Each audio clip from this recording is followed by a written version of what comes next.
Hello guys, good evening. तो जैसे कि आप लोगों को पता है कि आज UIIC AO का एग्ज़ाम था और मेरा भी एग्ज़ाम था। फर्स्ट शिफ्ट था मेरा 13 फरवरी का आज का। और जो ये टाइमिंग्स है, किसी किसी को बहुत कन्फ्यूजन है फर्स्ट शिफ्ट कौन सा। तो जो टाइमिंग था मेरा वो 11:30 बजे की मेरी रिपोर्टिंग थी। तो 12:30 के अराउंड एग्ज़ाम शुरू हुआ था। 2 आवर्स का पेपर था जैसे आप लोगों को पता है। तो एग्ज़ाम का लेवल कह सकते हैं कि इजी टू मॉडरेट आया है। ऐसे बाकी लोगों का कहना है कि इजी टू मॉडरेट है, बट मेरे अकॉर्डिंग कुछ सेक्शंस इजी टू मॉडरेट थे, बट कुछ सेक्शंस मॉडरेट टू टफ भी थे, या फिर मॉडरेट कह सकते हैं। कुछ ज़्यादा भी टफ पेपर नहीं था। क्लर्क मेंस लेवल का हम कह सकते हैं कि ये पेपर हो सकता है। तो जैसे कि आप लोग देख सकते हैं कि पहला सेक्शन ओपन हुआ था वो था रीजनिंग। देन सेकेंड ओपन हुआ था वो था कॉन्ट। और जो थर्ड ओपन हुआ था वो था English. Fourth GA। Then computer था। तो जो रीजनिंग था उसमें मेरे अटेम्प्ट्स काफ़ी लो रहे। लोगों के ज़्यादा अटेम्प्ट्स हुए, लेकिन मेरे अटेम्प्ट्स क्यों लो रहे मुझे समझा नहीं, क्योंकि मुझे टाइम कंज्यूमिंग लग रहा था। तो मैंने उसको थोड़ा सा अटेम्प्ट की थी 21। उसके बाद मैंने वो सेक्शन स्किप कर दिया था, बिकॉज मुझे लग रहा था कि इसके चक्कर में मेरा कहीं बाकी के मैं इसमें स्टक होके ना रह जाऊँ और मेरा बाकी सेक्शन अटेम्प्ट रह जाए। तो इसलिए मेरे उतने हुए। उसके बाद कॉन्ट मेरा ठीक ठाक था। यहाँ पे मेरे टोटल अटेम्प्ट्स हुए हैं 38 अटेम्प्ट्स हुए हैं मेरे यहाँ पर। उसके बाद इंग्लिश सेक्शन है। इंग्लिश सेक्शन में देखा जाए तो यहाँ पर भी मेरे 38 अटेम्प्ट्स हुए हैं। जीए में मुझे ज़्यादा टाइम नहीं मिला। मैंने बस वन वे मतलब एक ही गो में मुझे जो क्वेश्चन आ रहे थे मैंने अटेम्प्ट किया। जैसे हमारे पास बाकी एग्जाम्स जो सेक्शनल टाइमिंग रहती है उसमें अपने पास काफ़ी टाइम रहता है, तो जीए को 2 बार 3 बार अपन देख लेते हैं कि कहीं से कुछ आ रहा है, कुछ याद आ रहा है, बट मुझे उतना टाइम ही नहीं मिला। तो मेरे यहाँ पर 17 अटेम्प्ट्स हुए हैं। और कंप्यूटर में मेरे 14 अटेम्प्ट हैं। कंप्यूटर इजी था। अगर किसी ने लूसेंट से या फिर जो नॉर्मल बेसिक अगर कंप्यूटर पढ़ के गया होगा तो उसके लिए काफ़ी अच्छा था, स्कोरिंग था। तो 14 मेरे अटेम्प्ट्स हुए हैं।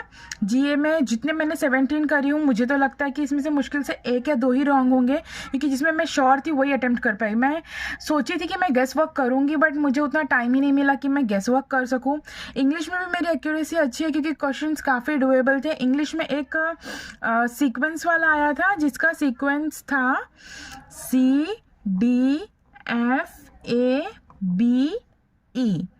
ये मुझे थोड़ा सा टाइम मिला तो मैंने नोट कर लिया था। तो ये उसका सीक्वेंस था पैराजम्बल्स का। मेरा तो यही सीक्वेंस था। बाकी जो एक पज़ल आया था, पज़ल 10 मार्क के अराउंड था। 9 या 10 क्वेश्चंस थे, और वो जापान के पॉपुलेशन पे कुछ डिपेंड था। तो वो काफ़ी इजी था, डुएबल था, आप कर सकते थे, कुछ ट्रिकी वगैरह नहीं था। और जो पैराजम्बल्स था जिसका ये सोल्यूशन है, उसमें कुछ जुरासिक पार्क का डायनासोर पोलाइजर से रिलेटेड था। तो वो भी काफ़ी इजी था, आपको डायरेक्ट दिख रहा था कि सीक्वेंस क्या है। तो इंग्लिश काफ़ी डुएबल था। कॉन्ट में भी काफ़ी कुछ इजी था। जैसे आप लोग देख सकते हैं कि इसमें मिसिंग रॉन्ग नंबर सीरीज आई थी जो इजी थी। मेरे 5 में से 1 बन गया था, 1 रॉन्ग नंबर नहीं बन रहा था, तो मैंने उस पर ज़्यादा टाइम नहीं वेस्ट किया। दूसरे क्वेश्चंस पे जंप कर ली थी, वरना वो भी इजी ही था। सिंप्लीफिकेशंस था इसमें, वो भी काफ़ी इजी था। और DI थे काफ़ी। DI भी डायरेक्ट जो ऐसे गिवन थे, थोड़ा बहुत फाइंड करना था। प्री लेवल का तो नहीं था ऑब्वियसली, लेकिन क्लर्क मेंस लेवल और इजी RRB लाइक आप SBI PO मतलब कुछ देखें तो आप इजीली सॉल्व कर सकते हो उसको। ज़्यादा उसमें आपको अर्थमेटिक बेसिक कंसेप्ट एकदम ज़्यादा लगाने की ज़रूरत नहीं है। You can solve it easily.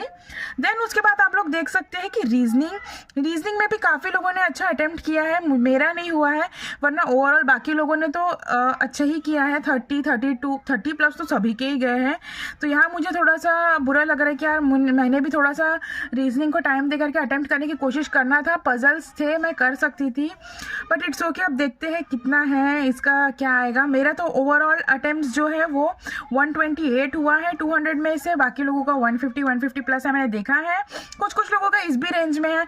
मेरा ऐसा मानना है कि नंबर ऑफ अटेम्प्ट्स आप करो, लेकिन आप एक्यूरेसी का भी ध्यान दो। मेरी एक्यूरेसी ठीक ठाक है, लेकिन स्टिल आई फील कि और हो सकता था, तो ज़्यादा चांसेस रहता था, बट इट्स ओके।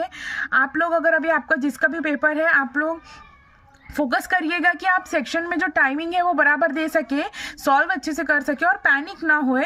अगर आपका क्योंकि हमारा फर्स्ट शिफ्ट था तो ऑब्वियसली आपको एक ट्रेंड पता है कि फर्स्ट शिफ्ट इजी ही रहता है, तो हो सकता है कि कल का जिनका शिफ्ट है वो थोड़ा सा मॉडरेट या टफ आ जाए, बट इट्स ओके। और आप अपनी एक्यूरेसी मेंटेन कीजिए, क्योंकि नॉर्मलाइजेशन होता है, आप सब लोगों को पता है normalization plays a very important role. So आप लोगों ने किस चीज़ पे ध्यान देना चाहिए, तो आप लोगों ने देना चाहिए कि आपकी जो एक्यूरेसी है आप लोग उस पर फोकस कीजिए, so you can score more. Okay, thank you. आज के लिए बस इतना ही। If you like my channel please like and subscribe. Thank you.